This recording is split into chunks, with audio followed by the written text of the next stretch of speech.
ஆண்டவராகிய இயேசு கிறிஸ்துவின் நாமத்தினாலே உங்கள் அனைவருக்கும் என்னுடைய வாழ்த்துக்களை தெரிவித்துக் கொள்கின்றேன்.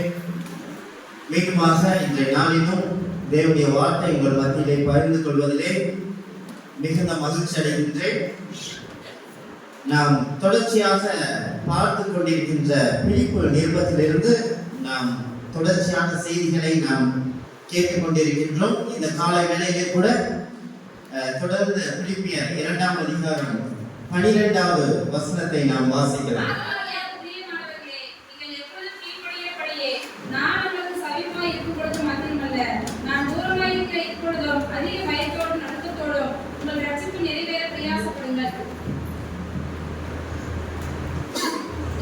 இந்த பிலிப்பு நிருபத்திலே கூட பவுல் மிகவும் அதிகமாக நேசித்த ஒரு சபை என்னவென்று சொன்னால் பிலிப்பு திருச்சபையை பவுல் அதிகமாக நேசித்தார்.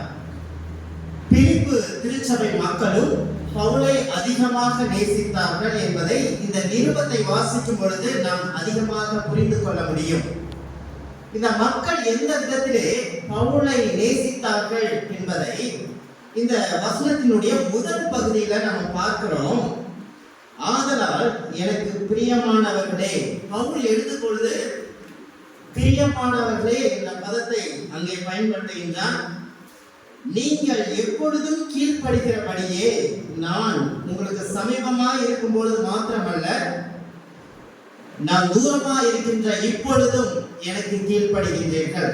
அப்ப இதுல என்ன காரியத்தை பவுல் சொல்லுகின்றார் என்று சொன்னால், நான் உங்களோடு இருக்கும் பொழுது நீங்கள் எனக்கு கீழ்ப்படித்ததை போல இப்பொழுது நான் தூரமாக ரோமாபுரி சிறைச்சாலையிலே இருக்கும் பொழுதும் என்னுடைய வசனத்திற்கு, இந்த சுவிசேஷத்திற்கு நீங்கள் கீழ்ப்படிந்து வருகின்றீர்கள் என்பதை அவர் வெளிப்படுத்துகின்றார்.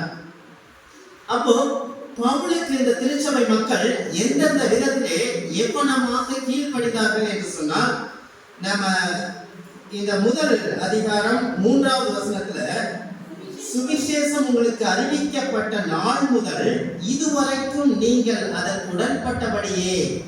அப்ப இந்த சுவிசேஷத்திற்கு இந்த திருச்சபை மக்கள் கீழ்ப்படித்தார்கள், அதற்கு இந்நாள் வரைக்கும் உடன்பட்டிருக்கின்றார்கள். பலவிதமான பிரச்சனையின் மத்தியிலும் அவர்கள் இடரல் அடையாமல் தொடர்ந்து அந்த சுவிசேஷத்திற்காக அவர்கள் நிற்கிறார்கள் என்பதை நாம் அறிந்து கொள்ள முடிகின்றது. ஏறக்குறைய பவுல் தன்னுடைய மிஷனரி பிரயாணத்திலே பிலிப்பு திருச்சபையிலே, பிலிப்பு பட்டணத்திலே பரிசுத்த ஆவியானவரால் வழிநடத்தப்பட்டு இந்த சுவிசேஷமானது அறிவிக்கப்பட்ட நாட்கள் என்னவென்று பார்க்கும் பொழுது ஏறக்குறைய கிபி 52வது வருடம்.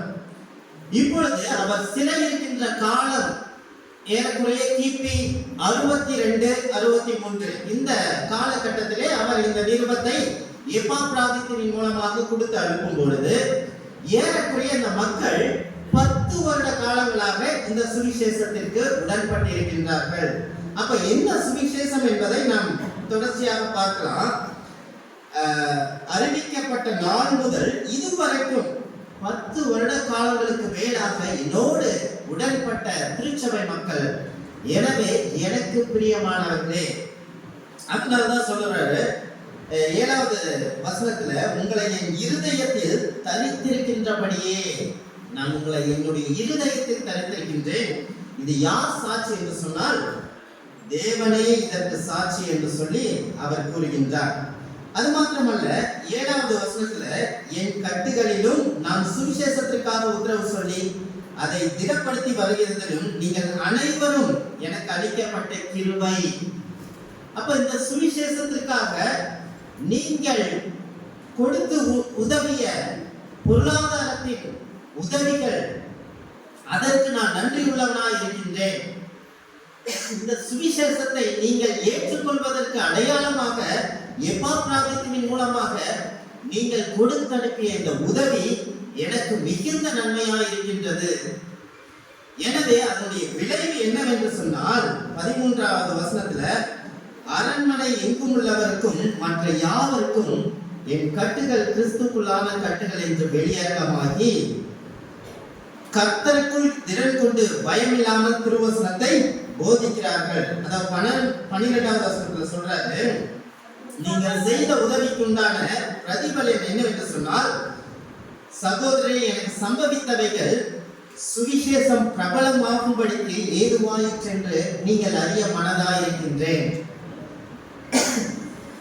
என்னுடைய சரீர பலவீனத்திலே ரோமாபுரி சிறைச்சாலை என்பது அவருக்கு தனியாக ஒரு வீடு கொடுத்திருந்தார்கள். அந்த வீட்டிற்கு வாடகையை கட்ட வேண்டும் என்று சொன்னால் இந்த திருச்சபை மக்கள் அவருக்கு உதவி செய்தார்கள். சரீரத்திலே காணப்பட்ட அந்த நோய் வாய்ப்படும் பொழுதும் எப்பாப்ராதித்துவை அனுப்பி எனக்கு உதவி செய்தீர்கள். ஆனாலும் இந்த நேரத்தில் நான் சொல்லுகின்ற காரியம் என்னவென்று சொன்னால், நீங்க அனுப்பிய எல்லா காரியமும் விருதாவாக போகவில்லை. அதனால நீங்கள் எனக்கு பிரியமானவர்கள். அதனாலதான் சொல்றாரு, ஆதலால் எனக்கு பிரியமானவர்களே, நீங்கள் எப்பொழுதும் கீழ்ப்படுகிறபடியே இப்பொழுதும் அந்நாள் வரை இந்நாள் வரைக்கும் 10 வருடங்களுக்கு மேலாக என்னுடைய சுவிசேஷத்திற்கு நீங்கள் உடன்பட்டீர்கள்.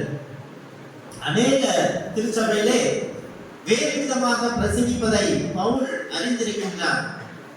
சிலர் அப்பல்லோவை குறித்து சொல்லுகின்றார், சிலர் கிறிஸ்துவை குறித்து பிரசங்கிக்கிறார்கள், சிலர் பேதுருவை குறித்து சொல்கிறார். இந்த விதமான போதனைகளை விட்டு இவர்கள் விலகி கிறிஸ்துவுடைய உபதேசத்திலே தரித்திருப்பது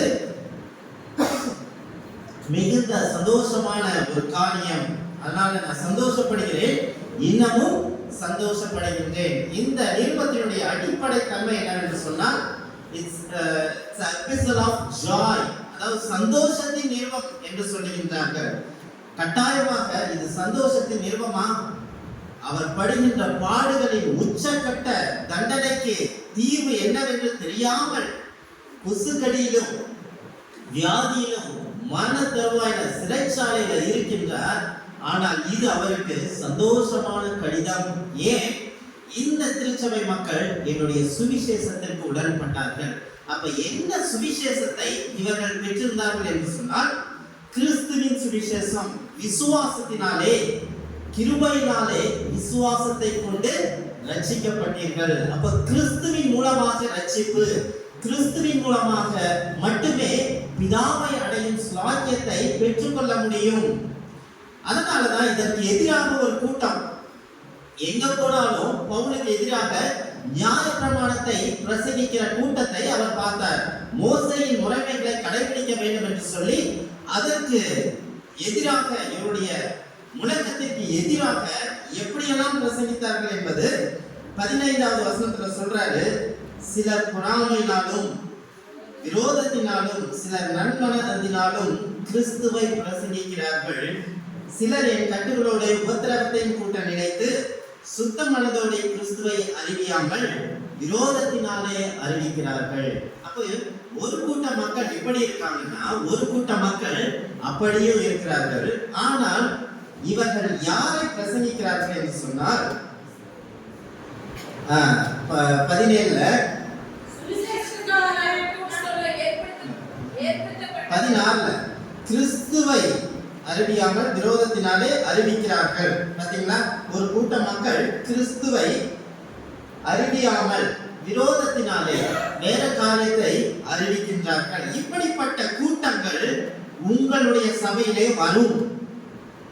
நான் வந்து உங்களை கண்டாலும் நீங்கள் நான் ஒருவேளை வராமல் இருந்தாலும் நீங்கள் ஒரே ஆவியிலே உறுதியாக நின்று தரிக்க வேண்டும் என்று சொல்லி இந்த நிருபத்தை அவர் எழுதுகின்றார். அப்போ இந்த நிருபத்தினுடைய சாராம்சத்தை பார்க்கும் பொழுது, இந்த திருச்சபை மக்கள் ரட்சிக்கப்பட்டவர்கள், விசுவாசத்திலே இருக்கின்ற மக்கள், சுவிசேஷத்துக்கு இணைந்திருக்கின்றார்கள், தேவனால் முன்குறிக்கப்பட்ட அவருடைய ரத்தத்தினாலே மீட்கப்பட்டவர்கள். அதனாலதான் அவர் முதல் அதிகாரத்துல முதல் வசனத்துல எழுதும்போது கிறிஸ்துவுக்குள்ளான பரிசுத்தவான்கள் அனைவருக்கும், அப்ப கிறிஸ்துவின் ரத்தத்தினாலே மீட்கப்பட்ட இந்த மக்கள், ரட்சிக்கப்பட்ட இந்த மக்கள், ஆனாலும் இன்னும் அவர் என்ன பண்ணோம், இன்னும் பரிசுத்தத்திலே நீங்கள் முன்னேறி செல்ல வேண்டும், ஆவிக்குரிய ஜீவியத்திலே இன்னும் வளர வேண்டும். இன்னும் உங்களுக்குள்ள பிரிவினைகள் காணப்படுகின்றது. இன்னும் 4வது அதிகாரத்தில் சொல்றாரு, யார் யாருக்கு? கர்த்தருக்குள் ஒரே சிந்தையா இருக்க எயோதியாளுக்கும் சிந்திகையாளுக்கும் புத்தி சொல்லுகின்றேன். உங்களுக்குள்ள இன்னும் பிரிவினைகளும் பிரச்சனைகளும் காணப்படுகின்றது. அப்போ இன்னும் நீங்க ரிஃபைன் ஆகணும், இன்னும் நீங்க சரியாக வர வேண்டும். அதுதான் என்னுடைய வாஞ்சியா இருக்கின்றது. இந்த தேகத்தை விட்டு கிறிஸ்துவுடனே கூட இருப்பது எனக்கு அதிக ஆசை. ஆனாலும் சரீரத்தில் தரித்திருப்பது உங்களுக்கு இன்னும் அவசியமா இருக்கின்றது. உங்களை பலப்படுத்துவதற்கு, உங்களுக்கு ஆறுதல் சொல்வதற்கு, உங்களுக்கு புத்தி சொல்வதற்கு இன்னும் நாம் தரித்திருப்பது அவசியம். இன்னும் நீங்க என்ன பண்ணும்? இந்த விதமான பிரிவினைகளை கலைத்து ஒரே ஆவியிலே நீங்கள் ஏக சிந்தையும் ஏக அன்புள்ளவர்களுமா இருந்து இசைந்த ஆத்துமாக்களாய் ஒன்றையே சிந்திக்க வேண்டும். உங்களுக்குள்ள பிரிவினை வேண்டாம்னு சொல்றார். அப்ப இந்த கால வேளையில நம்ம பார்க்கின்ற அந்த வசனத்துல, இந்த ஒரு வசனத்தினுடைய 2 பகுதிகள், ஒன்று இந்த மக்கள் கீழ்ப்படிந்தார்கள், இன்னொன்று அவர் சொல்லுகின்ற பிரதானமான காரியம் என்னவென்று சொன்னால், இந்த வசனத்தின் கடைசி பகுதியில உங்கள் ரட்சிப்பு நிறைவேற பிரயாசப்படுங்கள். உங்கள் ரட்சிப்பு நிறைவேறுவதற்கான பிரயாசப்படுங்கள். என்னுடைய தலைப்பு இன்றைய நாளிலே என்னவென்று சொன்னால், ரட்சிக்கப்பட்டவனின் பொறுப்பு அல்லது ரட்சிக்கப்பட்டவனின் குணாதிசயங்கள் எப்படி இருக்க வேண்டும் என்பதை குறித்து இந்த காலை வேளையிலே உங்களோடு பகிர்ந்து கொள்ள இருக்கின்றேன். அப்போ ரட்சிக்கப்பட பிரயாசப்படுங்கள் என்று சொன்னால், ரட்சிக்கப்படுவதற்காக நம்முடைய முயற்சி தேவையா என்கின்ற கேள்வி இங்கே நமக்கு காணப்படுகின்றது. அப்போ ரட்சிக்கப்பட நாம் பிரயாசப்பட வேண்டுமா? நம்முடைய முயற்சினால நம்ம ரட்சிப்பு பெற்றுக்கொள்ள முடியுமா? முடியாது. நம்முடைய கிரியையினால பெற்றுக்கொள்ள முடியுமா? நிச்சயமா முடியாது. அப்ப ஏன் பவுல் இங்க எழுதும் பொழுது உங்கள் ரட்சிப்பு நிறைவேற பிரயாசப்படுங்கள், உங்களுடைய முயற்சியை நீங்கள் கொடுங்கள், நீங்கள் பிரயாசப்படுங்கள், அதற்காக நீங்கள் முக்கியத்துவத்தை கொடுங்கள் என்று சொல்லி எழுதுகின்றார். ஆனால் இங்க அவர் சொல்லுகின்ற காரியம், ஏற்கனவே பெற்றுக்கொண்ட ரட்சிப்பை குறித்து நீங்கள் கவலைப்பட்டு இருக்கின்றீர்கள். அந்த ரட்சிப்பின் பிரதான முக்கியத்துவத்தை குறித்து நீங்கள் மறந்திருக்கின்றீர்கள். உங்களுடைய ரட்சிப்பு அனுதினமும் நடைபெறுகின்ற காரியமா இருக்கின்றது. ஒன்று பொசிஷனல் சாங்டிஃபிகேஷன், கிறிஸ்துவின் இரத்தத்தினாலே ஒரே நாள் ஒரே தரம் நாம் அவருடைய இரத்தத்தினாலே கழுவப்பட்டு நீதிமான்கள் ஆக்கப்படுகின்றோம். அதுதான் எபிரேயர் 10ஆம் அதிகாரம் 10வது வசனத்துல வாசிக்கிறோம். இயேசு கிறிஸ்துவினுடைய சரீரம் ஒரே தரம் பலியிடப்பட்டதினாலே அந்த சித்தத்தின்படி நாம் பரிசுத்தமாக்கப்பட்டிருக்கிறோம். அப்போ ஒரே தரம் பலியிடப்பட்டதினாலே அவருடைய சித்தத்தின்படி பரிசுத்தமாக்கப்பட்டிருக்கின்றோம். அப்போ பரிசுத்தமாகிறவன் இன்னும் பரிசுத்தமாக கடவன் என்று தேவன் சொல்லுகின்றார். அப்போ பரிசுத்தமாகலிலே தேவன் அவருடைய நீதியை நமக்குள்ளாக கொடுத்து செயல்படுகின்ற செயல்பாடு, முன்குறிக்கப்பட்ட மக்களுக்காக தேவனால் தீர்மானிக்கப்பட்ட அந்த செயல்பாட்டை நிறைவேற்றுவது, பிதாவுடைய திட்டத்தை கிறிஸ்துவின் மூலமாக நிறைவேற்றுவது, அதுதான் ஒரே தரமாக நாம் ரட்சிக்கப்படுகின்ற ரட்சிப்பின் திட்டமா இருக்கின்றது. எபேசியர்ல நம்ம பார்க்கும் பொழுது, எபேசியர் 1ஆம் அதிகாரத்துல இந்த எபேசு மக்கள், எபேசு பட்டணம் பலவிதமான தேசத்துல இருந்து அந்த பட்டணத்துல தங்கி இருந்தாங்க. பலவிதமான கலாச்சாரம் உள்ள மக்கள் இருந்தாங்க. பலவிதமான மொழிகளை பேசுகின்ற மக்கள் அங்கே இருந்தார்கள். ஏன் அங்கே இருந்தார்கள் என்று சொன்னால், எபேசு பட்டணம் ஒரு வர்த்தகம் நிறைந்த பட்டணம். அப்போ இந்த எபேசு திருச்சபை மக்கள் அவருடைய ஆசீர்வாதத்தை, உலக பிரகாரமான ஆசீர்வாதத்தை பெருக்கிக் கொள்வதற்காக பல இடங்களிலே இருந்து வந்த அந்த இடத்திலே அவர்கள் தங்கி தன்னுடைய வியாபாரத்தை வர்த்திப்பதற்கு முக்கியத்துவத்தை அவர்கள் கொடுக்கின்றார்கள். அதனாலதான் பவுல் எழுதும் பொழுது முதல் அதிகாரத்திலே அவர்களுக்கு அறிமுகப்படுத்திவிட்டு 3வது வசனத்தின் கடைசி பகுதியில் அவர் என்ன சொல்றாங்க? எபேசியர் 1:3 ஆவிக்குரிய சகல ஆசீர்வாதத்தினாலும் நம்மை ஆசீர்வதித்திருக்கின்றார். அப்போ இது இறந்த காலம், எல்லாவற்றையும் கிறிஸ்து நமக்காக செய்து முடித்து விட்டார். ஆவிக்குரிய சகல ஆசீர்வாதத்தினாலும் நம்மை ஆசீர்வதித்திருக்கின்றார். அந்த ஆசீர்வாதம் என்ன என்பதை நீங்கள் புரிந்து கொள்ள வேண்டும். உலக பிரகாரமான ஆசீர்வாதம் முக்கியமானதல்ல. உங்களுடைய வர்த்தகத்தை மேம்படுத்துவதற்காக செய்கின்ற காரியம் முக்கியமானதல்ல. இந்த உலகம் கொடுக்கப்படாத காரியத்தை கிறிஸ்து உங்களுக்காக செய்து முடித்தார். என்ன செய்து முடித்தார்? முதல் ஆசீர்வாதம், தமக்கு முன்பாக நம்ம அன்பில் பரிசுத்தம் உள்ளவர்களும் குற்றமற்றவர்களுமாய் இருப்பதற்காக உலக தோற்றத்துக்கு முன்பே கிறிஸ்துவுக்குள் நம்மை தெரிந்து கொண்டார். அப்ப பிதாவுடைய திட்டம், பிதாவுடைய வேலை என்ன என்று சொன்னால், உலக தோற்றத்துக்கு முன்பதாக அவர் என்று ஒரு குறிப்பிட்ட கூட்டத்தை அவர் தெரிந்து கொண்டார். இரண்டாவது, உங்களை அவர் தெரிந்து கொண்டார். இரண்டாவது ஆசீர்வாதம் அவர் என்ன சொல்றார்? ஆறாவது வசனத்துல, சித்தத்தின்படியே நம்மை கிறிஸ்து இயேசுவின் மூலமாக தமக்கு சுவிகார புத்திரர் ஆகும்படி முன்குறித்திருக்கின்றார். உலக தோற்றத்துக்கு முன்பதாக நீங்கள் எப்படி என்னுடைய பிள்ளைகள் ஆவீர்கள் என்பதை முன்குறித்திருந்தார். அந்த முன்குறிப்பினுடைய திட்டத்திலே கிறிஸ்துவின் மூலமாகத்தான் நீங்கள் என்னுடைய சுவிகார புத்திரர், என்னுடைய பிள்ளைகளாக மாற முடியும். அப்ப கிறிஸ்துவினாலே செய்யப்படுகின்றது, அதுதான் ரட்சிப்பின் முதல் திட்டமாக இருக்கின்றது. அந்த ரட்சிப்பை நாம் இழக்க முடியாது. அதற்காக தான் அவர் என்ன சொல்றாரு, எப்படி நாம மீட்கப்பட்டோம் சொன்னா 7வது வசனத்துல, இவருடைய ரத்தத்தினாலே பாவ மன்னிப்பாகிய மீட்பு இவருக்குள் நமக்கு உண்டாயிருக்கின்றது. இந்த மீட்பு யார் மூலமாக? கிறிஸ்துவின் மூலமாக. தேவனுக்குள், கிறிஸ்துவுக்குள் நமக்கு உண்டான ஒரு ஈவாய் இருக்கின்றது. இந்த ரட்சிப்பை நாம் இழக்க முடியுமா? அல்லது இந்த ரட்சிப்பை நாம் பிரயாசப்பட்டு நாம் பாதுகாத்துக் கொள்ள முடியுமா என்று சொன்னால், நாம் பாதுகாக்க கடமைப்பட்டிருக்கின்றோம். ஆனால் ரட்சிப்பை இழக்க முடியாது. ஏன் என்று சொன்னால், அது பரிசுத்த ஆவியினாலே நாம் பாதுகாக்கப்பட்டிருக்கின்றோம். அதனால நாம் 12வது வசனத்துல அவர் சொல்றாரு,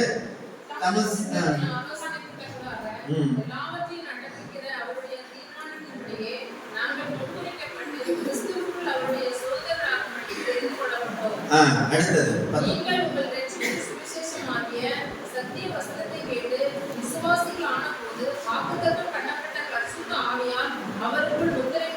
அப்ப கிறிஸ்துவுக்குள் பரிசுத்த ஆவியினாலே முத்திரை போடப்பட்டோம். முத்திரை போடப்பட்டது, நம்முடைய கிரியை வைத்து அந்த முத்திரையை அவிழ்க்க முடியாது. இருந்த போதிலும், நீ இப்படித்தான் எல்லாவற்றையும் தெரிந்த போதிலும், பிறப்பதற்கு முன்பதாகவே தீர்மானிக்கப்பட்ட ஒன்று, நம்முடைய நடத்தையின் மூலமாக அவர் ரட்சிப்பை தள்ளிவிடுவார் என்று சொன்னால், அவருடைய முன்குறித்தலின் திட்டம் அது பொய்யாகிவிடும்.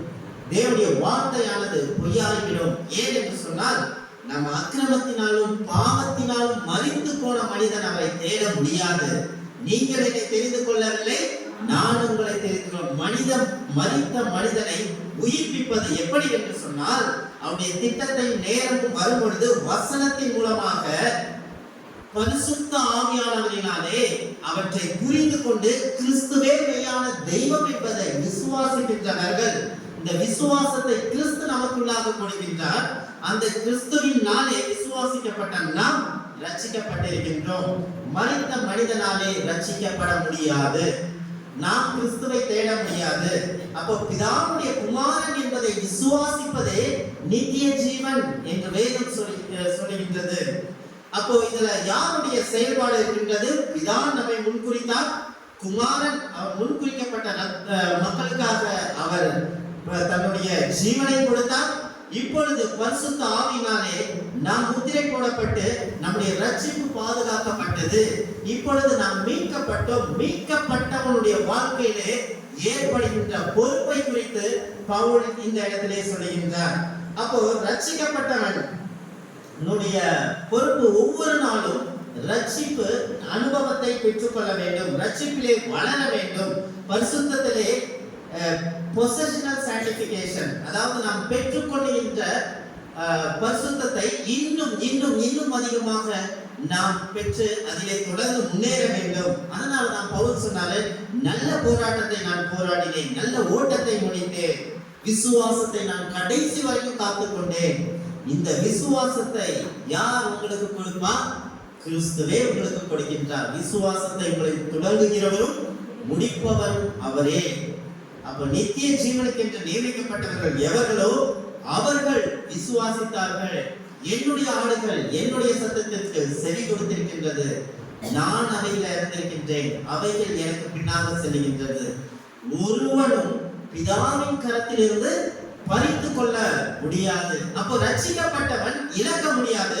ரட்சிக்கப்பட்டவனுடைய வாழ்க்கையிலே பிசாசானவன் சில தடுமாற்றத்தை ஏற்படுத்தக்கூடும். பிசாசானவன் பிரச்சனைகளை கொடுக்கக்கூடும். அவனை எந்த அளவுக்கு நிந்திக்க முடியுமோ, எந்த அளவுக்கு பிரச்சனைகளின் பாடுகளையும் கொடுத்து தடுமாற செய்ய முடியுமோ அந்த அளவுக்கு செய்ய முடியும். ஆனால் இந்த ரட்சிப்பை இழப்பதற்கு எடுப்பதற்கு பிசாசானவனுக்கு அதிகாரம் கிடையாது. பிசாசை தேவன் சிலுவையிலே ஜெயித்து முடித்தார். எனவே இது பெரிய ஆசீர்வாதம். இந்த ஆசீர்வாதத்தை குறித்து நீங்கள் அறியாமல் இருக்கிறீர்களே என்று சொல்லி பவுல் எபேசு திருச்சபை மக்களுக்கு உலக ஆசீர்வாதம் முக்கியம் அல்ல, இது ஏற்கனவே கொடுத்த ஆசீர்வாதம், இதை நீங்கள் அறிந்து கொள்வதற்காக உங்களுடைய கண்கள் திறக்கப்பட வேண்டும் என்று சொல்லி இரண்டாவது பகுதியிலே அவர் விண்ணப்பிக்கிறதை பார்க்கின்றோம். அப்போ இந்த பிலிப்பு நிருபத்திலே அவர் எழுதுகின்றது யாருக்கு? விசுவாசிகளானவர்களுக்கும் பரிசுத்தமாக்கப்பட்டவர்களுக்கும் எழுதுகின்றார். அப்போ உங்கள் ரட்சிப்பு நிறைவேற நீங்கள் பிரயாசப்பட வேண்டும். மரித்தவர்கள் அல்ல, நீங்கள் உயிரோடு எழுந்தவர்கள்.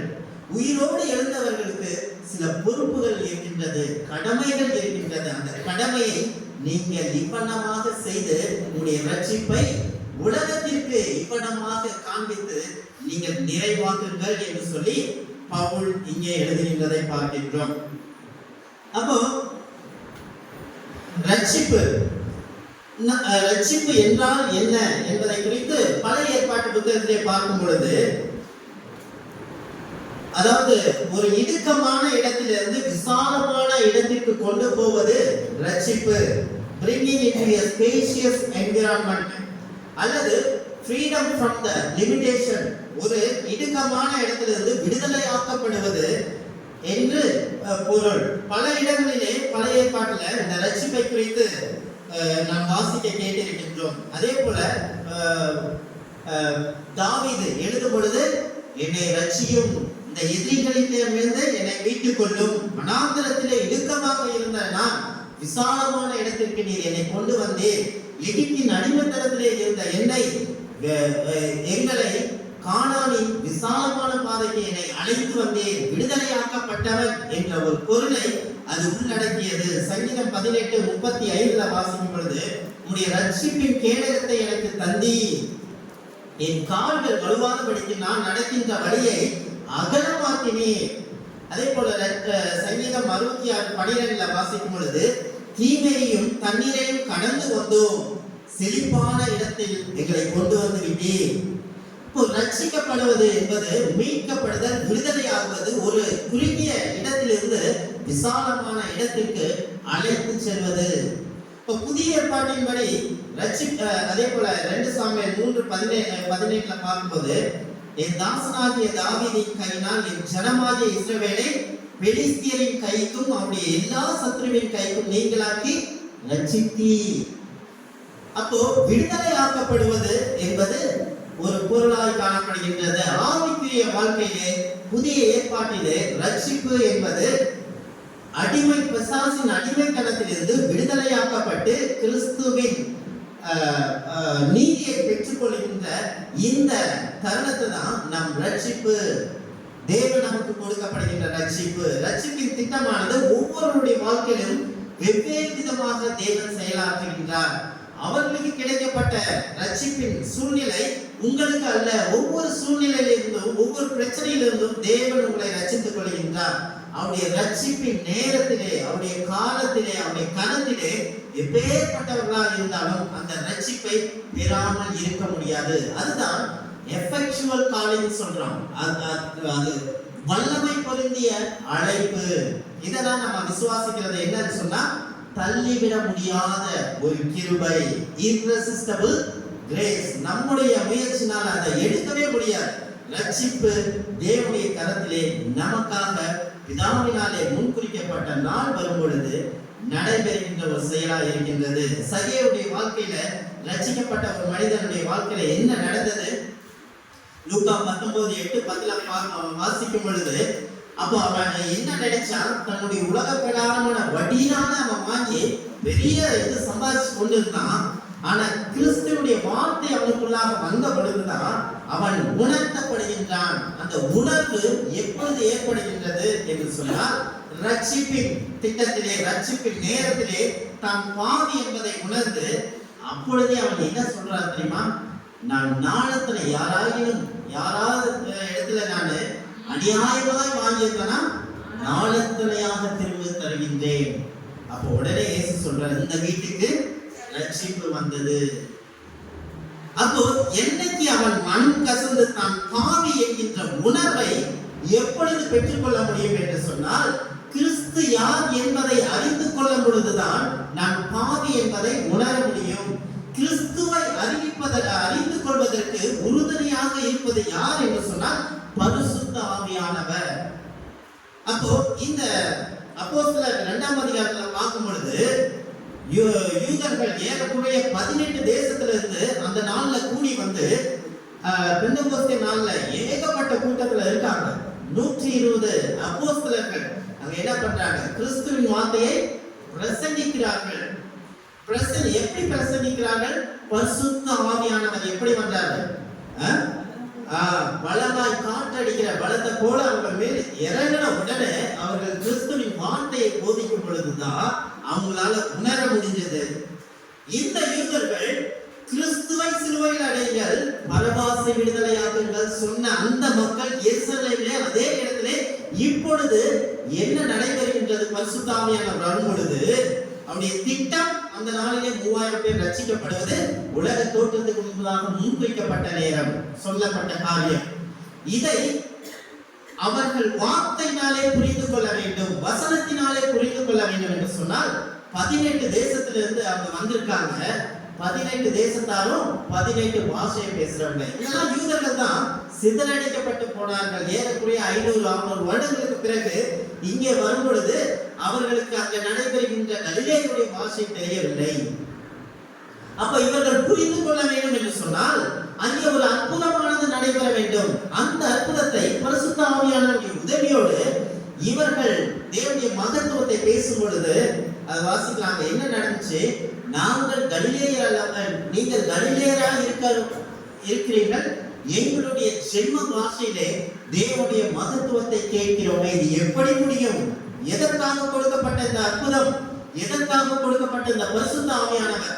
அன்றைய நாளிலே 3000 பேர் ரட்சிக்கப்பட வேண்டும். அதை கேட்ட பொழுதுதான் கேள்வினாலே வசனமானது அவர்களுக்குள் செல்லும் பொழுது, பரிசுத்த ஆவியானவர் உணர்த்தும் பொழுதுதான் அவங்க என்ன சொல்றாங்க? அவர்கள் இருதயத்திலே குத்தப்பட்டவர்களாகி மனம் திரும்பினார்கள். ஒரே நாள்ல இத்தனை பேர் ரட்சிக்கப்பட முடியுமா?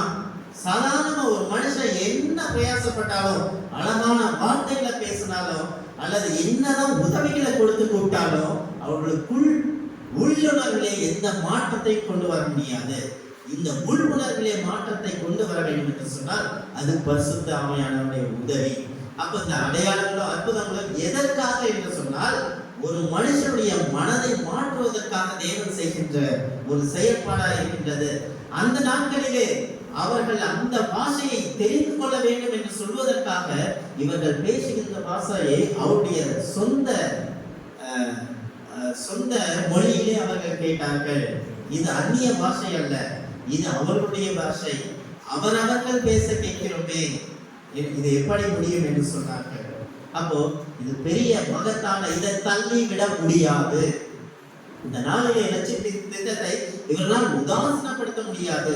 அப்பொழுது அவர்கள் சபையிலே சேர்க்கப்பட்டார்கள். ரட்சிக்கப்படுகிறவர்களை அனுதினமும் சபையிலே சேர்த்து கொண்டு வந்தார். அப்போ அடுத்த அதிகாரத்துல பார்க்கும்போது சப்பானியை 42 வருஷத்துக்கு மேல 40 வருஷம் மேல இருந்தான். அவனை பேதுரு யோவான குணமாக்குறாங்க. அதை கண்டு ஆச்சரியப்படுறாங்க. எத்தனையோ முறை இயேசு கிறிஸ்து உயிரோடு இருக்கும் பொழுது அந்த தேவாலயத்திற்கு போறாங்க. இயேசு கிறிஸ்து நிச்சயமா அந்த சப்பானியை பார்த்திருப்பார், அந்த காலுடையவங்க. ஏன்னு சொன்னா 40 வயசுக்கு மேலா இருந்ததுன்ற வேதம் சொல்லுது. அப்படின்னு பார்க்கும்போது நிச்சயமா இயேசு கிறிஸ்து பார்த்திருப்பாரு, எத்தனையோ முறை போயிருப்பாரு. ஏன்னா நாள்தோறும் அவனை கொண்டு வந்து போடுவாங்க, இதுதான் அவனுடைய தொழிலா இருந்தது. ஆனால் இயேசு கிறிஸ்து அந்த நேரத்துல குணமாக்கப்படவில்லை, அவனுக்கு சுகத்தை கொடுக்கவில்லை. ஆனால் இந்த நாளிலே இந்த அப்போஸ்தலர்கள் மூலமாக அவன் சுகமாக்கப்பட வேண்டும் என்பது அவருடைய திட்டம். அதை பார்த்த உடனே நாங்கள் எங்களுடைய நீதி கந்தை என்று சொல்லி அவர்கள் உணர்ந்து அன்றைய தினமே 5000 பேர் ரட்சிக்கப்பட்டு சபையிலே சேர்க்கப்பட்டார்கள். இது ஒரு நாளில் நடைபெறுகின்ற ரட்சிக்கும் திட்டம். அவருடைய நேரத்திலே ஒவ்வொருவரையும் ஒவ்வொரு விதத்திலே தேவன் அழைக்கின்றார். சூழ்நிலைகளின் மூலமாக அழைக்கின்றார், பிரச்சனைகளின் மூலமாக அழைக்கின்றார், பாடுகளின் மத்தியிலே அழைக்கின்றார். அவருடைய அழைப்பை ஒருவரும் நிராகரிக்க முடியாது. அவருடைய அழைப்பு வல்லமை பொருந்திய அழைப்பு. அவருடைய கிருபையானது நாம் தள்ளிவிட முடியாத கிருபை. பவுல் எல்லா அதிகாரிகளிடத்துல எல்லாவற்றையும் பெற்றுக்கொண்டு அதிகாரத்தை பெற்றுக்கொண்டு கிறிஸ்துவுடைய சீஷர்களை அழிப்பதற்காக அவர் தமஸ்குவுக்கு போற நேரத்துல என்ன நடந்தது? ஒரு சடுதியில ஒரு ஒளி வந்த உடனே அவன் சொன்ன வார்த்தை, முதல் வார்த்தை ஆண்டவரே. ஆண்டவரே என்று சொன்னால், நான் இனி உங்களை ஆளுகை செய்ய போவதில்லை, நான் இந்த மக்களை அடிமைப்படுத்த போவதில்லை, என்னுடைய பலம் அங்க இல்ல, நீர் என்னை ஆண்டு கொண்ட நேரம், நான் உனக்கு அடிமை. ஆண்டவர் என்னுடைய எல்லா திட்டங்களையும் உம்முடைய கரத்திலே கொடுக்கின்றேன். அவனால் அங்கே நிராகரிக்க முடியவில்லை. அதனால அவர் என்ன சொன்னாரு? நான் என்ன செய்ய வேண்டும்? ஒரே ஒரு வார்த்தை, நான் அடிமை, கிறிஸ்துவின் அடிமை, நான் என்ன செய்ய வேண்டும்? ஆனா கிறிஸ்து சொல்றாரு, புறஜாதிகளுக்கும் யூதர்களுக்கும் சுவிசேஷத்தை அறிவிப்பதற்காக நான் தெரிந்து கொள்ளப்பட்ட பாத்திரன் இவன் என்று சொல்லுகின்றார். அன்றைய நிலைமை இன்று வரைக்கும் அவருடைய விசுவாசத்தை அவர் காத்துக் கொள்கின்றவராய் இருக்கின்றார். ரட்சிப்பின் திட்டத்திலே அவர் வளர்கின்றவராய் இருந்தார். எத்தனையோ போராட்டங்கள் இருந்தது, அவருக்கு என்று நியமிக்கப்பட்ட திட்டத்தை அவர் சரியாக செய்து முடித்தார். அவரும் சோர்ந்து போனார். ஆனால் சோர்ந்து போன நேரத்துல கூட பல விதத்துல தேவதூதன் அவருக்கு காணப்பட்டு, நீங்க எருசலேம்ல இருந்தது போல எங்க இருப்பீங்க? ரோமாபுரியிலும் இருப்பீங்க. உங்களுடைய பிராணனை உங்களை விட்டு எடுக்க முடியாது. உங்களோடு வருகின்ற அத்தனை மக்களும் எருசலேமுக்கு போவார்கள். இதை கண்டு பயப்படாதீர்கள், அச்சிருந்த முடியும். அவர்கள் மழையை பார்த்தார்கள், இருளை பார்த்தார்கள், விஷப்பாம்பின் கடிகளை பெற்றார்கள். அது மாத்திரமல்ல, படகிலே அவர்கள் அந்த கப்பலின் அந்த கட்டையை பிடித்து கொண்டு போனார்கள். எவ்வளவு இருவும் குளிர்னால இருந்தாங்க. இது எல்லாமே பிசாசானவன் கொண்டு வர முடியும் ரட்சிக்கப்பட்டவனுடைய வாழ்க்கையில. ஆனால் ரட்சிப்பை இழக்க முடியாது. அவனுடைய பிராணனை எடுப்பதற்கு அதிகாரம் இல்லை. நீ பயப்படாத, நீ அங்க போவ. நிறைவேறப்பட்டது, அவருடைய திட்டமானது செயல்படுத்தப்பட்டது. எனவே இப்பொழுது இப்படிப்பட்ட நமக்கு, பெற்றுக்கொண்ட ரட்சிக்கப்பட்ட நமக்கு பலவிதமான பொறுப்புகளை தேவன் கொடுத்திருக்கின்றார். பேதுருடைய வாழ்க்கையில ஒவ்வொருவரையும் தேவன் பல விதத்திலே அழைக்கின்றதை பார்க்கின்றோம். பேதுரு என்ன சொன்னாரு?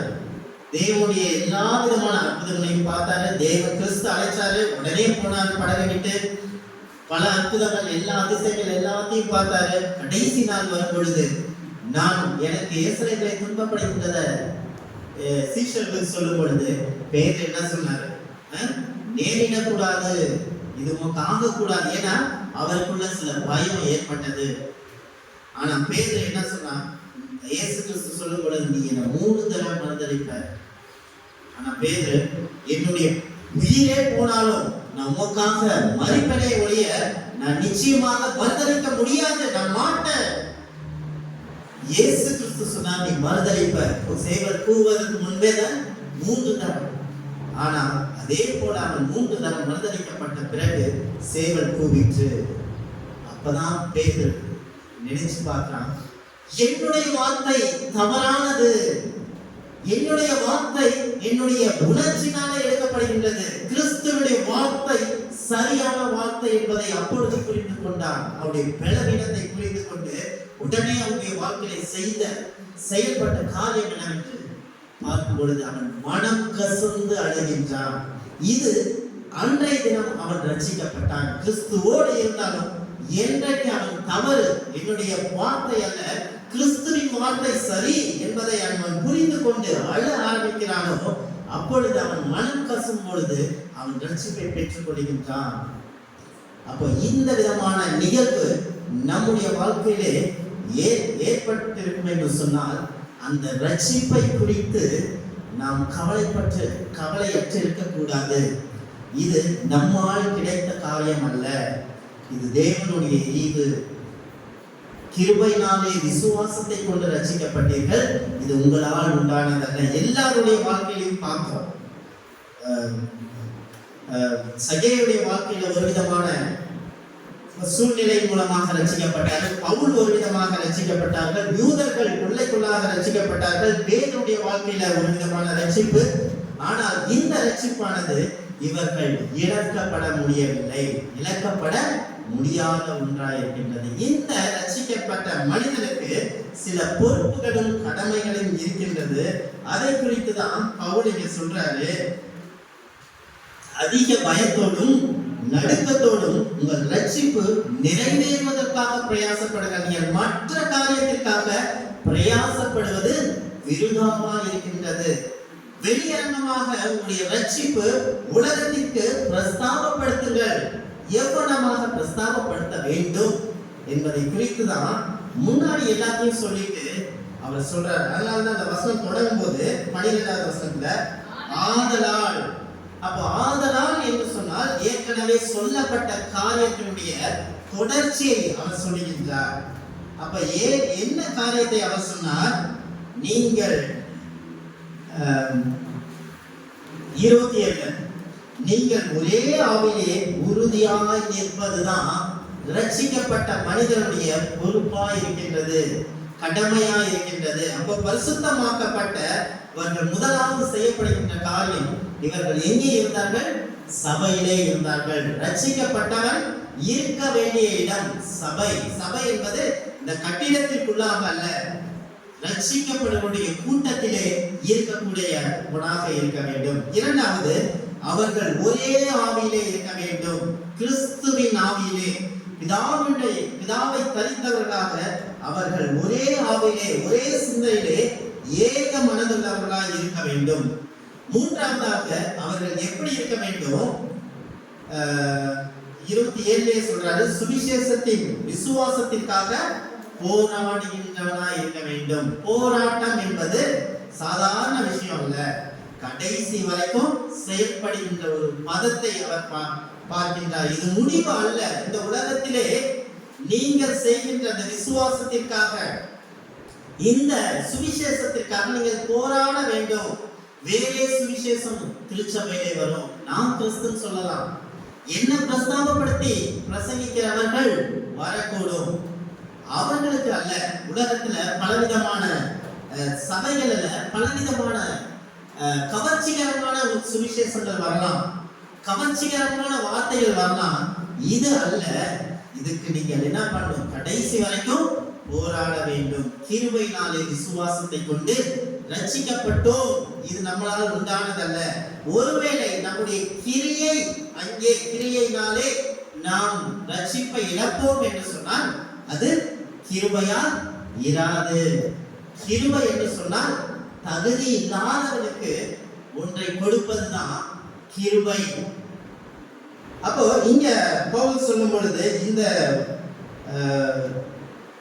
ரட்சிப்புக்காக நீங்கள் என்ன பண்ணணும்? மிகவும் பிரயாசப்படணும். அதற்கு எந்தெந்த வகையில நீங்க பண்ணணும் அப்படின்னா, நீங்கள் ஒரே ஆவியில இருக்கணும், இந்த சுவிசேஷத்திற்காக போராட வேண்டும். ஏன்னா வேற சுவிசேஷம் இது எங்க அப்போஸ்தலர் 15ஆம் அதிகாரத்துல பார்க்கும் பொழுது பெரிய பிரச்சனை வருது. என்ன பிரச்சனை வருது? இங்க சுவிசேஷத்தை அறிவித்து திருச்சபைகளுக்கெல்லாம் போயிட்டு வரும்போது பவுலும் பர்னபாவும் ரெண்டு விதமான கூட்டம். இவங்க மோசே முறைமைகளை கடைபிடிக்கணும், இன்னொருத்தர் இவங்க என்ன பண்றாங்க, அது தேவையில்லை, அது வெளியரங்கமான காரியம் சொல்றாங்க. அதனால பெரிய தர்க்கங்கள் வருது. அதை வாசிக்கலாம். அப்போஸ்தலர் சிலர் யூதேயாவிலிருந்து வந்து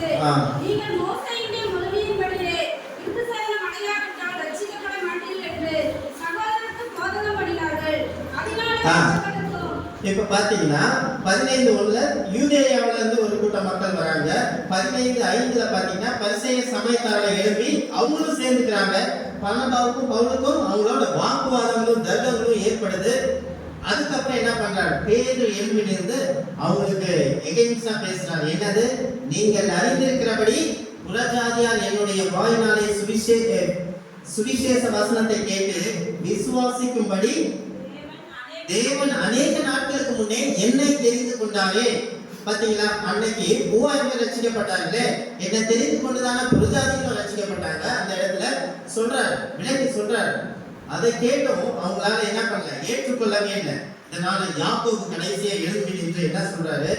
தேவன் புறஜாதி என்று ஒரு கூட்ட ஜனத்தை தெரிந்து கொண்டாரே, அதற்கு தீர்க்க தரிசனங்களும் பழைய ஏற்பாட்டிலே சொல்லப்பட்ட காரியங்களும் ஒத்து இருக்கிறதே சொன்ன உடனேதான் அவங்க என்ன பண்றாங்க? ஏற்றுக்கொள்றாங்க. அதுவும் ஏற்றுக்கொள்ள ஒரு தீர்மானம் போடுறாங்க. என்ன தீர்மானம்? விக்கிரகத்துக்கும் படைத்த அசுசியானவைகளுக்கும் வேசித்தனத்திற்கும் நொறுங்குண்டு செத்ததற்கும் ரத்தத்திற்கும் விலகி இருக்க வேண்டும். அப்ப வெளியரங்கமான விருத்த சேதனம் தேவையில்லை, இதெல்லாம் விட்டாவே போதும், அவங்க சபையில வரலாம்னு ஒரு கூட்ட மக்கள் சொல்றாங்க. இன்னைக்கும் ஒரு கூட்ட மக்கள் அது வேண்டாம், அது இருக்கக்கூடாதுன்னு சொல்லி அவங்கள பலவந்தம் செய்கின்ற மக்கள் இருக்காங்க. அதுதான் பிலிப்பு பட்டணத்திலையும் இருந்தாங்க. அதே போல அம்பியோகியா அப்போலோனியா பட்டணத்துல பாத்தீங்கன்னா 17 அப்போஸ்தலர் 17:1-9 வாசிச்சீங்கன்னா அதெல்லாம் இருக்கு. அப்போஸ்தலர் 17:1 பாத்தீங்கன்னா ஒரு கூட்ட மக்கள் விசுவாசியான யூதர்கள் வீணாக பொல்லாங்கனவர்களை சேர்த்துக் கொண்டு இவங்களுக்கு முன்னாடி அமளை உண்டாக்குறாங்க. அதே போல யாசோனுடைய வீட்டை சுற்றி வளைத்து இவர்கள் இயேசு என்னும் வேறொரு ராஜாவை குறித்து ராணிக்கு விரோதமாக போதிக்கிறார்கள் சொல்லி இப்ப ரோமாபுரிக்காரங்களும் என்ன பண்றாங்க? சேர்த்துக்கிறாங்க. யூதர்களும் இருக்காங்க, ரோமாபுரிக்காரங்களும் இருக்காங்க. இவர்கள் கடைசி வரைக்கும் நான் சென்ற பிறகு இந்த சபையை துன்புறுத்துவார்கள். அப்ப துன்புறுத்தும் பொழுது நீங்க விசுவாசத்துல ஒரே ஆத்மாவே சுவிசேஷத்தின் விசுவாசத்திற்காக போராட வேண்டும் என்று சொன்னால், எதிர்க்கிறவர்களால் உங்களை என்ன பண்ணணும்? பாதுகாக்க வேண்டும் என்று சொன்னால் ஒரே ஆவியில நீங்க இருக்கணும் அப்படின்னு சொல்றாங்க. அதே போல கடைசியா அவருடைய குணாதிசயங்கள் அதான் நம்ம பார்த்துட்டு இருக்கோம். ஒரே ஆவியில இருக்கணும், சுவிசேஷத்துக்காக அவர்கள் போராடுகிறவர்களா இருக்கணும். 2வது வசனம் 2ஆம் அதிகாரம் 2வது வசனத்துல நீங்க ஏக சிந்தை உள்ளவங்களா இருந்து இசைந்த ஆத்மாக்களா இருக்கணும். அப்ப இசைந்த ஆத்மாக்கள்னா என்ன? ஒருத்தர் ஒண்ணு சொல்றாருன்னா அதற்கு எதிராக சொல்லணும்ன்றதுக்கே என்ன பண்ணுவாங்க? ஒரு கூட்ட மக்கள் இருப்பாங்க. இல்ல, அவருடைய கருத்து சரியா இருந்துச்சுன்னா நம்ம அதை ஏற்றுக்கொண்டு இசைவாக ஒரே சரீரமாக இசைய வேண்டும். இசைந்த ஆத்மாக்களாக நீங்க திருச்சபையில் இருங்க. இது அது மாத்திரம் இல்ல. அடுத்தது என்ன சொல்றாரு? பெருமையினால எதுவும் செய்யாதீங்க. வீண் பெருமையினால அவர்களுக்குள்ள கொஞ்சம் பெருமைகள் இருந்தது. ஆனா இந்த சபை மக்கள் அல்ல, மோஸ்ட்லி எதுல பெருமைகள் பிரச்சனைகள் இருந்தது? அவர்களுக்கு பகிர்ந்தளிக்கப்பட்ட வரத்தையினாலே அவர்களுக்குள்ளாக வேறுபாடுகள் இருந்தது. ஆனா இது எல்லாமே அவருடைய நாமத்தின் மகிமைக்காக சொல்லி கொரிந்தியருக்கு பவுல் சொல்றாரு. அப்ப இந்த மக்கள்ல அப்படின்னமான வேற்றுமைகள் வரக்கூடாது. ஏன்னு சொன்னா ரத்தாம்பரம் விற்கிறவள் லீதியால் இருந்தால், பெரிய பணக்கார குடும்பம், அடிமை பெண் இருந்தால், மிகவும் ஏழைப்பட்ட குடும்பம், ரோமாபுரி சிறைச்சாளர் இருந்தால், விடுதலை எல்லாரும் இருந்தாங்க. ஆனா நீங்க எதை செய்தாலும் மனத்தாழ்மையாக வீண் பெருமையினாலே செய்யாதீங்க. இதை நீங்க கடைபிடிக்கணும்னா கிறிஸ்துவினிடத்திலே இருந்த சிந்தையை உங்களிடத்திலே நீங்கள் தரித்து கொள்ளுங்கன்னு சொல்லி நம்ம கடைசியா கிறிஸ்துவனுடைய குணாதிசயம் என்னவென்று, அடிமைத்தனத்தின் குணாதிசயம் என்னவென்றதை இவர்களுக்கு காண்பிக்கின்றார். அப்போ உங்களுடைய ரட்சிப்பு நிறைவாய் பெருகும்படிக்கு, உங்களுடைய ரட்சிப்பு வெளியரங்கமாக மற்றவர்கள் அறியும்படிக்கு சபையிலே ஒருமனப்பாடு, இசைந்த ஆத்துமா, மனத்தாழ்மை. அது மாத்திரமல்ல, 2ஆம் அதிகாரம் 15 சொல்றாரு, இந்த சந்ததியின் நடுவே குற்றமற்றவர்களும் கபடற்றவர்களுமாய் தேவனுடைய மாசற்ற பிள்ளைகளுமாய் இருக்கும்படி, குற்றம் இல்லாமல் கபடு இல்லாமல் மாசற்றவர்களாய் நடக்க முடியும் உங்களால. எப்படின்னு சொன்னா, நீங்கள் உயிர்ப்பிக்கப்பட்டவர்கள். இதற்கு நான் ஒரு உதாரணம் அடிக்கடி சொல்லுவேன். ஒரு ஆபரேஷன் தியேட்டருக்கு போகும்போது ஒரு சர்ஜரி, எனி சர்ஜரி, எனி அறுவை சிகிச்சை பண்ணும் பொழுது அவனுக்கு முழுவதுமாக மயக்க மருந்து செலுத்துகின்றார்கள். அப்போ மயக்க மருந்து செலுத்தும் பொழுது நீங்க என்ன வேணாலும் அறுக்கலாம், என்ன வேணாலும் குத்தலாம், எது பண்ணாலும் அவனால எதற்கும் பயப்பட மாட்டான், எதுவுமே சொல்லவும் மாட்டான். அவனுக்கு செத்த மனுஷனா தான் இருப்பான். ஆனால் அவனுக்குள்ளான அந்த மயக்க மருந்து தெளிந்த பின்பாக நீங்கள் குட்டும் பொழுதோ ஏதாவது பண்ணும்போது அவன் சும்மா இருக்க முடியுமா? நகருவான், இல்லைன்னா அதற்கு ரியாக்ட் பண்ணுவான். சோ அப்படிப்பட்ட சூழ்நிலையிலே நீங்களும் நானும் திருச்சபையிலே இருக்கின்றோம். உயிர்ப்பிக்கப்பட்டு விட்டோம் என்று சொன்னால் எந்த இடத்திலே எப்படி இருக்க வேண்டும், எங்கே இருந்து விலக வேண்டும். 38 வருஷம் வியாதியா இருந்தான், அங்க இருந்தவங்க எல்லாம் வியாதிஸ்தாங்க. ஆனா சுகம் பெற்ற பிறகு உன் படுக்கையை எடுத்துக்கொண்டு நட, இங்க இருக்க வேண்டிய இடம் அல்ல. தாவீது சொல்லும் பொழுது, துன்மார்க்குடைய ஆலோசனையில் நடவாமலும் பாவனுடைய வழியில் நில்லாமலும் பரியாசக்காரர் உட்காரும் இடத்தில், இப்போ உட்கார வேண்டிய இடம் அல்ல. உனக்கு தெரியும் நீ இருக்க வேண்டிய இடம் திருச்சபை, விசுவாசிகள். இந்த சூழ்நிலையை நீ மாற்றிக்கொள்ள வேண்டும். உன்னுடைய ரட்சிப்பு நிறைவாக்குவதற்காக, ரட்சிப்பை மற்றவர்களுக்கு முன்பாக நீ கிறிஸ்துவை வெளிப்படுத்துவதற்காக. அதனாலதான் அவர் சொல்றாரு, 14வது 2வது அதிகாரம் 14வது வசனத்துல,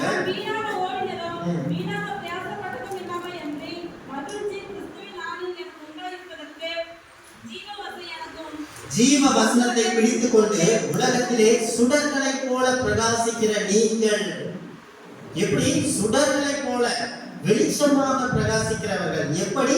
அவருடைய வசனத்தை பிடித்துக் கொண்டவர்களாக. அப்போ பவுல் எபேசு திருச்சபைக்கு எழுதும்போது 5ஆம் அதிகாரத்துல சொன்னார்ல, தூங்குகிறவர்களா இல்ல, நீங்க ரட்சிக்கப்பட்டவர்கள் தூங்கிக் கொண்டிருக்கிறீர்கள். விழிக்கிறவர்கள், அவர்கள் மரித்தவர்கள், நீங்கள் தூங்கிக் கொண்டிருக்கின்றவர்கள். உயிர்ப்பிக்கப்பட்டவன் விழிக்கப்பட்டவனாய் காணப்பட வேண்டும். இப்படிப்பட்ட குணாதிசயங்கள், ஒரே ஆவி, ஒரே சிந்தை, சுவிசேஷத்திற்காக போராட வேண்டும், தாழ்மையுள்ளவர்களாக இருக்க வேண்டும், குற்றமற்றவர்களாக மற்றவர்கள் மத்தியில கோணலும் மாறுபாடான இந்த சந்ததியிலே குற்றமற்றவர்களால் கவனற்றவர்களாக நிற்க வேண்டும். இப்படி இருக்கும் பொழுதுதான் உலகத்திலே நீங்கள் சுடர்களை போல பிரகாசிக்கிறவர்களா இருப்பீர்கள். இதை நீங்கள் செய்யக்கூடிய காரியமா இருக்கின்றது. ஆனாலும் இப்படிப்பட்ட செயல்பாடுகள் முற்றிலுமாக உங்களால் செய்ய முடியாது. அதற்கு தேவனுடைய பலன் அவசியமா இருக்கின்றது என்பதை குறித்துதான் சொல்ற 13ல. ஏனெனில் தேவனே தம்முடைய தயவுள்ள சித்தத்தின்படி விருப்பத்தையும் செய்கைகளையும் உங்களில் உண்டாக்குகிறவராய் இருக்கின்றார்.